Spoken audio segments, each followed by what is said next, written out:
하나님 아버지, 우리를 감동하여 주셔서 우리에게 필요한 말씀으로 채워 주옵시고 우리를 향한 주님의 음성 듣게 하여 주옵소서. 예수님의 이름으로 기도합니다. 아멘. 2025년이 시작이 되었습니다. 지난 주일날 여러분에게 이 나머지 3일이 굉장히 중요한 시간이다, 치열하게 고민하는 시간이다 그랬는데, 고민하고 2025년을 잘 계획하셨습니까? 아직 안 됐다면 오늘이라도 또 잘 계획하시기 바랍니다. 새해가 시작될 때마다 늘 제게 떠오르는 구절이 있어요. 근대 선교의 아버지라고 일컫는 윌리엄 캐리의 말인데, 하나님으로부터 위대한 일을 기대하라. 하나님을 위해 위대한 일을 시도하라. 여러분, 하나님으로부터 위대한 일을 기대하고 계십니까? 여러분은 어떤 일을 기대하고 계십니까? 하나님을 위해서 위대한 일을 시도하시겠습니까? 네. 하나님을 위해서 어떤 일을 시도하시겠습니까? 늘 우리는 하나님을 기대하고 하나님을 위해서 뭔가를 시도하는 삶, 이게 예수 믿는 우리에게 주시는 귀한 삶의 도전이라고 믿습니다.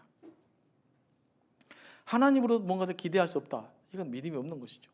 우리가 하나님 믿는다는 것은요, 하나님에게 끊임없이 무언가를 기대하고 하나님 때문에 무엇인가를 끊임없이 시도하고 도전한다는 것을 의미합니다. 올해도 여러분의 꿈과 비전을 위하여 하나님을 기대하고 새롭게 도전하는 여러분들이 되기를 원합니다. 성경은 하나님의 약속이 성취되는 과정을 기록해 놓은 책이에요. 어떻게 하나님의 약속을 주셨고 그 약속이 어떻게 이루어졌는가, 우리에게 적용해 본다면 하나님 안에서 우리의 꿈과 비전을 성취하는 안내서와 같은 거예요. 요한복음에 나타난 하나님의 약속은 누구든지 예수 그리스도를 믿는 자마다 뭘 주신다고요? 영생을 주시겠다고 약속했습니다. 뿐만 아니라 그를 믿는 자에게는 생명의 풍성함을 누리게 주시겠다고 약속하셨습니다. 다시 말해서 예수 그리스도 안에서 큰 복을 주겠다라는 뜻이에요. 그러면 이 생명의 풍성함, 하나님의 약속이 우리에게 어떻게 성취됩니까? 우리는 구약의 출애굽 사건을 통해서 그 원리를 발견합니다. 하나님이 이스라엘을 출애굽시킨 후에 그들이 저절로 복을 받았습니까? 출애굽했으니까 밀사철대로 모든 일이 다 풀렸습니까? 그러지 않습니다. 40년 동안 광야에서 혹독한 훈련을 받았습니다. 어떤 경우에는요, 애굽의 삶보다 못했어요. 그래서 가끔 광야에 있는 이스라엘 백성들이 노예 근성이 발휘돼 갖고 불평과 불만을 쏟아냈습니다. 야, 애굽의 가마가 그립다. 우리가 여기까지 나와서 무슨 꼴이냐 이게. 이런 불평이 굉장히 많았었습니다. 그리고 광야 생활을 40년 끝나자마자 드디어 또 꽃길이 쫙 열렸습니까? 그러지 않아요. 또 요단강을 건너가 가지고 가나안 땅을 정복하기 위해서 7년 동안 전쟁을 해야 됐어요. 그리고 기업을 분배하는데 또 9년이 걸립니다. 다 최장 16년이라는 시간이 걸려요. 그러니까 하나님 이스라엘 백성을 출애굽시키기 위해서 40년 동안 광야에 전달시키시고 또 16년이라는 시간을 통해서 하나님 약속이 성취되어져 가는 것이죠. 이것이 뜻하는 것이 무엇입니까? 하나님의 약속은 끊임없이 도전하고 성취하는 과정을 통해서 이루어진다라는 것입니다. 우리가 이 땅에서 하나님의 약속을 붙들고 복을 받는 과정도 마찬가지입니다. 우리가 하나님의 약속을 붙들고 앉아서 그냥 복을 받을 수 있는 것은 아니에요. 약속의 말씀을 받았다고 해서 그냥 앉아서 기도만 하고 있다고 해서 복을 받는 것이 아니란 말이에요. 하나님의 약속은 우리로 하여금 미래를 향해 꿈꾸게 하시고 미래를 향해 도전하게 하십니다. 하나님의 약속이 없는 사람은 현상에 안주할 수 있어요. 그러니까 이것이 좋다라고 끝낼 수 있습니다. 그러나 적어도 하나님의 약속에 붙들린 사람들은 그렇게 살아갈 수가 없습니다. 더 열심히 일하게 만들고 더 피눈물 나게 노력하게 만들고 때로는 더 힘겨운 삶을 살아가게 하십니다. 그것이 하나님께서 하나님의 약속을 이루어가는 과정이기 때문에 그럽니다. 하나님의 뜻과 하나님의 계획이 이 땅에서 어떻게 성취되느냐? 하나님의 사람들의 꿈과 비전을 통해서 하나님의 뜻이 땅 가운데서 이루어져 가는 것입니다. 하나님의 사람이 아무 일도 안 하면 하나님의 일은 멈춰 있는 거예요. 하나님의 일은 하나님의 사람을 통해서 하나님의 사람들이 꿈을 꾸고 하나님의 사람들이 비전을 갖고 하나님의 사람들이 그 비전을 성취해 갈 때 하나님 뜻이 이 땅 가운데 이루어질 줄로 믿습니다. 그러므로 여러분들이 말씀 가운데 비전을 붙들고 꿈을 꾸는 것이 중요해요. 그래서 그것을 하나하나씩 성취해 가는 것이 곧 하나님의 뜻을 이루어가는 과정이라는 것을 반드시 기억하시기 바랍니다. 하나님은 교회를 통해서 성도를 통해서 하나님의 뜻을 이루어 가십니다. 그래서 하나님께서 우리에게 약속의 말씀이 계속 구약에서부터 신약까지 있는 게 뭐냐?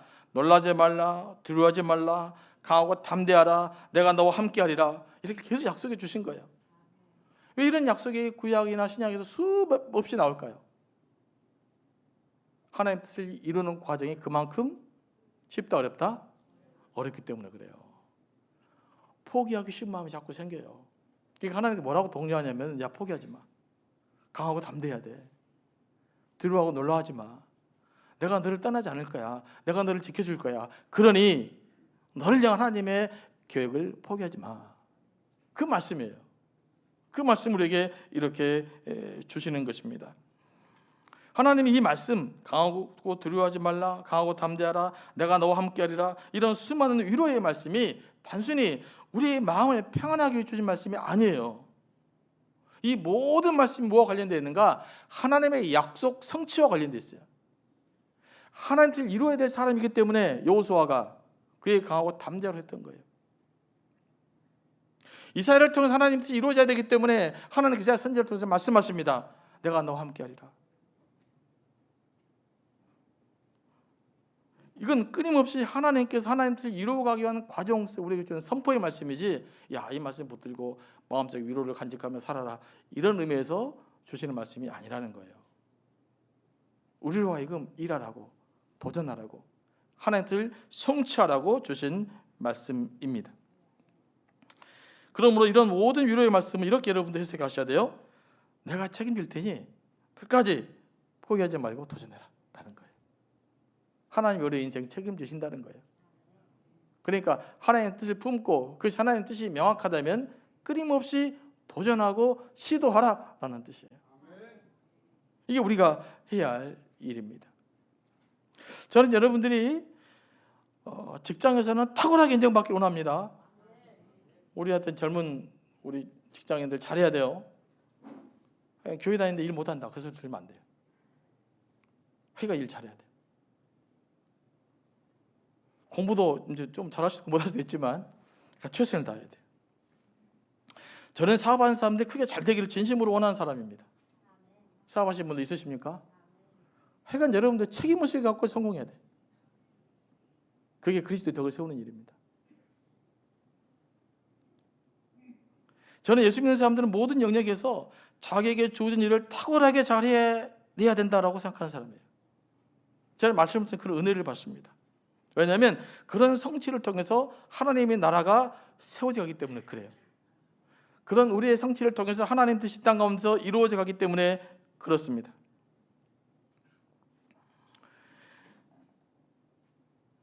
또 여러분의 꿈과 비전을 통해 여러분들이 해야 될 일이 있어요. 또 여러분이 시작하고 도전하는 일에 성과를 내기 위해서 반드시 기억해야 될 일이 있습니다. 첫째는 여러분의 꿈과 비전은요, 그 크기만큼 이룰 수 있어요. 무슨 뭐만큼 이룰 수 있다고요? 여러분은 꿈의 크기만큼 여러분이 무엇인가 이뤄낼 수 있습니다. 식물 키워보신 분들은 압니다. 뭐 딱갈 고무나무 이런 거 키우면 조그만 항아리잖아요. 그럼 얘들이 어느 정도 자라다 안 커요. 계속해서. 그러면 얘를 크게 만들려면 어떻게 해야 됩니까? 항아리를 큰 걸로 바꿔줘야 돼요. 그러면 다시 뿌리가 쫙 뻗어가면 나무는 크게 올라갑니다. 얘를 성장 안 시키려면 그냥 화분을 조그맣게 놔두면 얘가 크다가 맙니다. 지가 알아서. 요즘은 또 보니까 우리도 가끔 이제 나무 식물을 키운 거 보니까 스티로폼 깔아놔가지고 또 실내에서 나무들이 크게 못하게 막는 것 같아요. 이게 뭘 의미합니까? 우리가 뭔가를 성취하고 뭔가 열매를 맺고 이루어가는 과정 속에서는 뭐가 중요하다? 꿈의 크기가 중요해요. 그럼에도 꿈을 크라고 그러니까 또 비현실적인 꿈을 막 키우는 걸 의미하지 않습니다. 꿈을 키우되 그 꿈은 반드시 현실을 바탕으로 꿈을 꿔야 돼요. 나의 재능과 나의 열정이 그 기반이 되어 있어야 됩니다. 예를 들면 그림을 잘 그리는 사람한테 뭐 UFC 가갖고 이겨라 그러면 되겠습니까? 두드러 맞아갖고 이기지 못합니다. 영역이 다른 거예요. 그럼 그 재능에 맞는 꿈을 가져야 되는 것이죠. 근데 갑자기 막 축구 선수가 나는 뭐 대통령이 되겠다 뭐 그럴 수도 있겠지만 그런 꿈은 잘 맞지가 않는 것이죠. 그러니까 현실을 기반으로 꿈을 키워가야 됩니다. 그러면 현실을 기반으로 꿈을 키워갈 때 기억해야 될 것이 있어요. 먼저 여러분이 제일 잘하는 것이 무엇이냐? 나의 그 재능을 살펴봐야 되고요. 나의 열정을 살펴봐야 돼요. 어디 열정이 있는가? 재능도 없고 열정도 없다. 그건 여러분의 길이 아닌 것이죠. 하지만 재능도 있고 열정도 있다. 그러면 그걸 점점 더 꿈을 키워갈 수 있게 되길 원합니다. 그러면 그 열매를 하나님께서 맺어 가실 줄로 믿습니다. 또 꿈을 키운다니까 꼭 세상적으로 성공해야 되느냐? 그렇잖아요. 간접적인 방법으로도 꿈을 키울 수 있습니다. 어쩌면 저 여러분은 이 간접적인 방법으로 꿈을 키워가는 사람일 수도 있어요. 예를 들면 나는 선교사가 될 수 없지만 나는 선교사를 후원함으로써 세계의 선교를 품을 수 있어요. 나는 세상에 가난한 사람들 내가 다 해결할 수 없지만 나는 그런 단체를 구함으로써 아프리카에 있는 가난한 사람들 내가 품을 수 있어요. 요즘 탄소 중립 이야기하는데 나는 탄소를 줄이는 데 동참함으로써 기후 문제를 해결하는 데 도움이 될 수 있어요. 이것도 다 우리가 품어야 될 꿈이에요. 꼭 꿈과 비전이라고 그러니까 남들 뭔가 더 부자가 되고 또 뭐 더 큰 사업을 해야 되고 꼭 그것만이 아니에요. 때로는 직접적으로도 또 꿈을 꿔야 되지만 간접적으로도 세상을 품는 일을 감당해야 될 줄로 믿습니다. 그래서 우리는 세계 선교회 또 세계 기아를 돕는 일에 기후 문제 해결하는 일에 다 도움이 될 수가 있어요. 어떻게 해요? 그래서 여러분의 꿈을 꾸시면 돼요. 그 일을 하라는 것이죠. 뿐만 아니라 우리 그리스도인들에게는 모든 민족을 제자 삼고 땅끝까지 복음을 전하라는 지상 명령이 있습니다. 그뿐만 아니라 세상의 빛과 소금이 되어서 세상을 아름답게 유지시키며 이 땅의 백성을 위로하려는 사명도 있습니다. 교회 안에서는 서로 사랑하며 일치와 화해를 통해서 세상 사람들에게 인간다운 공동체의 참모습을 보여야 될 사명도 있습니다.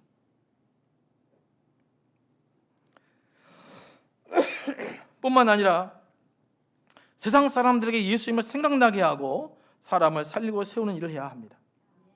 이것들을 품으시라는 거예요. 가슴속으로.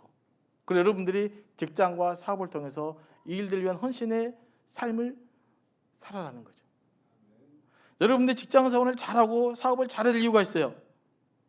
여러분 혼자 잘 먹고 잘 살기 위해서가 아니라 그 일들을 통해서 세계 선교를 위해서 아프리카에 있는 굶주린 사람을 위해서 이 땅에 소외된 사람을 위해서 그걸 사용하기 위해서예요.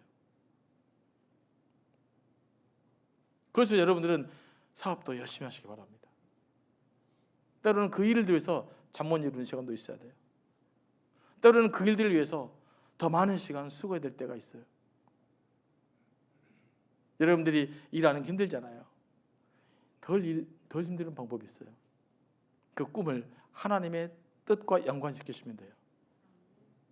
그러면 더 한 시간 더 일할 수 있어요. 남들보다 덜 쉬고 노력할 수 있어요. 그건 하나님 꿈이 만들어가는 거예요. 그걸 여러분 삶 가운데 이루어나게 되기를 원합니다. 자녀들에게도요, 가장 중요한 것이 뭐냐? 여러분 자녀 교육에 관심이 많은데 자녀들에게 꿈과 비전을 명확하게 심어주면 됩니다.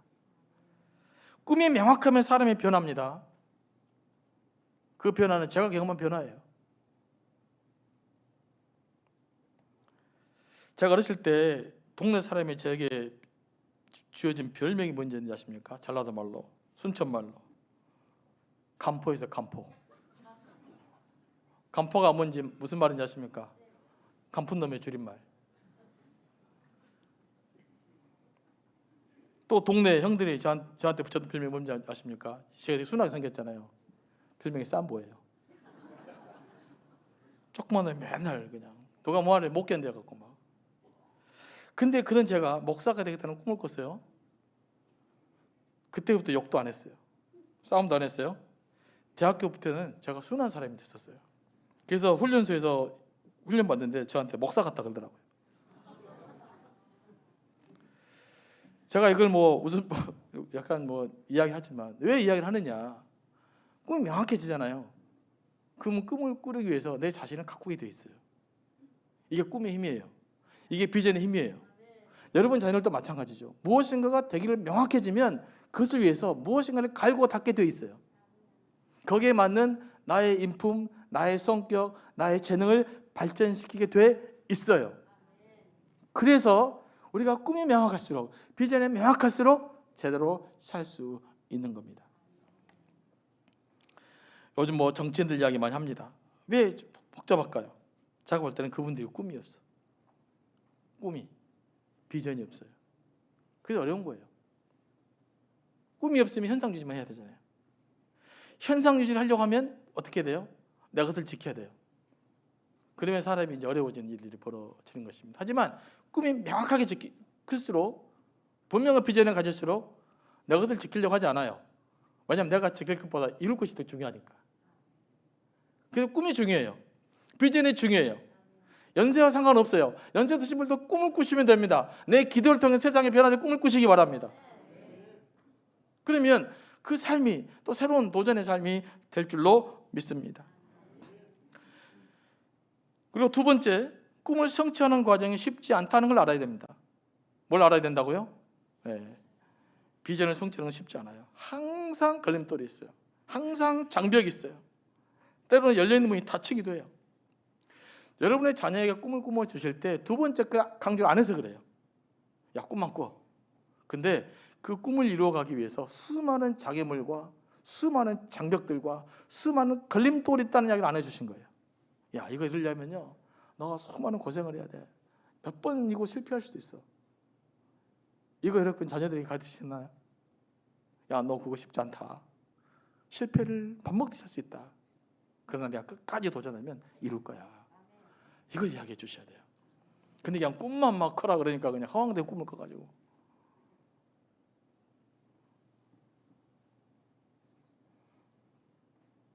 뭐 코인 한 사람들 제가 뭐 비난한 말은 아니라 코인 잘 되다 보니까 다 투자해가지고 갑자기 툭 떨어지니까 어렵고. 그것도 전문가가 돼갖고 하셔야 돼. 그런 걸 하려면. 어설프게 하면 참 어려웠습니다. 여러분 개인만 어려운 게 아니에요. 가족도 전체 어려우잖아요. 그러니까 우리는 꿈을 성취하는 과정에 끊임없이 실패할 수 있다. 수십 번의 시도해도 안 될 때가 있어요. 여러분도 그런 분이 계실 거예요. 수백 번 해도 안 됐다. 그럼 어떻게 할까요? 포기해야 될까요? 지금 안 됐어요. 지금까지 한 번도 안 이루어졌어요. 그럼 포기해야 될까요? 이럴 때는 잠시 물론 시간을 내는 건 필요합니다. 잠시 시간을 내서 분별하는 시간을 가져야죠. 이게 정말 하나님 뜻인가? 내 열정인가? 내가 가장 잘하는 것인가? 하지만 내가 추구하는 일을 선하고 가슴을 뛰게 한다면 포기해서는 안 돼요. 잠시 쉬어갈 수 있지만 다시 일어나 도전해야 될 줄로 믿습니다. 하나님 우리에게 비전을 주실 때요, 여러분의 가슴을 뛰게 할 때, 말씀을 통해서 하나님의 약속을 붙들고 뭔가 가슴이 설레일 때 하나님은 여러분이 그 일들을 감당할 만한 능력도 주십니다. 믿으십니까? 능력도 주시는 거예요. 제가 미국에서 이제 교회 때문에 일을 하면서 나무를 자른 적이 있어요. 맨날 이야기한 것 같은데, 여러분 나무 중에서 가장 자르기 힘든 나무가 무슨 나무인지 아십니까? 제가 한번 옛날에 이야기했었는데 무슨 나무일까요? 야자수, 팜출입니다. 다른 나무들은 이렇게 되게 단단해요. 그래서 전기톱으로 자르면 잘 잘라지는데 이 야자수는 나무가 다 섬유실처럼 월기석이 걸쳐 있어요. 그래서 제가 이제 또 저는 남들이 일하면 가만히 있지를 못해가지고 저 일을 합니다. 그 야자수를 요만큼 됐던 것 같아요. 얘를 자르는데 금방 잘릴 줄 알았어요. 톱을 한 개가 자르다가 그 걸려서 톱날이 나가고, 전기톱이니까. 두 번째 또 하는 또 톱날이 나갔어요. 나무는 잘라야 되는데 3분의 1쯤 잘라서 하도 못 보니까 이제 정원을 관리하는 저희 교회 그 미국에 있을 때 집사님 한 분 계셨어요. 그분이 자기 집에 가서 톱을 가져오더라고요. 그것도 쫙 자르니까 엄청 잘 잘려요. 그래서 제가 와, 이 톱 엄청난데요? 그랬더니 그분이 하시는 말이 야, 이거 독일 제품인데 아주 비싼 거예요.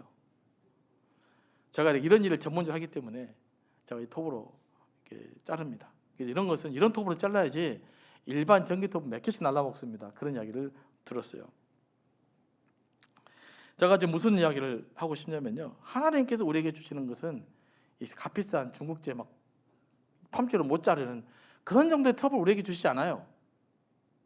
최고의 톱으로 이 일들을 감당할 수 있는 최고의 도구를 여러분에게 주일 줄로 믿습니다.